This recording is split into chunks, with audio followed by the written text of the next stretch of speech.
नमस्कार मुख्यालय प्रिय दर्शक बंधु जीवंत आहार को आपण मानक स्वागत जनाए आसतु आज ध्यान निमंते पवित्र बाइबल गीत संहिता 13 अध्याय 1 ରୁ 6 पद पाठ करवा।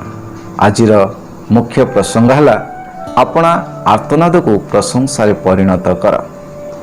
हे सदाप्रभु केते काल तुमे कि सदाकाल मते पासरिब, तुमे केते काल मो ठारू आपणा मुख लुचाइब। मु दिन जाक निज अंतकरण रे दुखित होई केते काल मने मने परामर्श करिवि, केते काल मो शत्रु मो उपरे उच्चीकृत हेब। हे सदाप्रभु मो परमेश्वर विवेचना कर और मते उत्तर दिय। मोहर चक्षु सतेज कर, नहिले मु मृत्युर निद्रारे निद्रागत हेबि।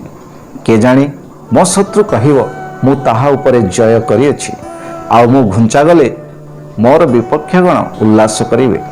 मात्र मु तुम दयारे भरोसा रखिअछि, तुम कृत परित्राण रे मोहर अंतकरण उल्लास करिव। मु सदाप्रभु उद्देश्य गान करिवि, कारण से मोहर प्रचुर मंगल करिअछन्ति। आसंतु पठित अंश को आमे बुझिबा पई चेष्टा करिबा। दाऊद दीर्घ समय जंत्रणा मध्य रही ए गीतरे 4 थर सदाप्रभु को डाक पकाई पचारती केते काल।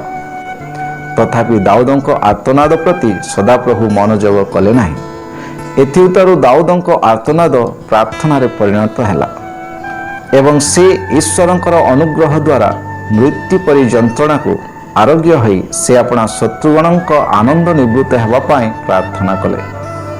प्रार्थना मध्य दाऊद ईश्वरଙ୍କ उदाहरण को स्मरण कले एवं हताशपूर्ण आर्तनाद को फेरी ईश्वरଙ୍କର प्रशंसा करने को लगिले, कारण से जानी जे ईश्वर ताहांको उद्धार करिवे।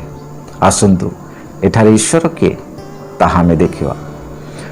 विश्वस्ततार सहित प्रार्थना करुथिबा लोकंकु ईश्वर नूतन आशा पूर्ण करंती एवं सेमानकर विलाप को प्रशंसा परिणत करंती। अपना निराशपूर्ण समय रे एही गीत को गान करंतु। प्रिय माने ए स्थान ईश्वर मानू कौन शिखाती ताहा में देखिवा। प्रार्थनार उत्तर तुरंत न मिलिबार अर्थ यह नुहे जे ईश्वर प्रार्थना शुणती नहीं। ईश्वर प्रत्येक विश्वासी मानकर प्रार्थनार उत्तर दियंती। एणु आसु आमे माने निज निजर परीक्षा करू और देखु आम मानकर प्रार्थना अपना निजस्व इच्छा को साधन करिवा ना ईश्वरंकर इच्छा साधन करिवा ताहा देखिवा। प्रभु आपण मानक आशीर्वाद करंतु। आसंतु आमाने प्रार्थना करिवा। हे प्रभु जेतेबेले तुमे आम ठारू दूर रे अछ एपरि अनुभव हेबा समय सुधा तुमर स्थिर प्रेम रे भरोसा रखिबाकू आम मानकू साहाय्य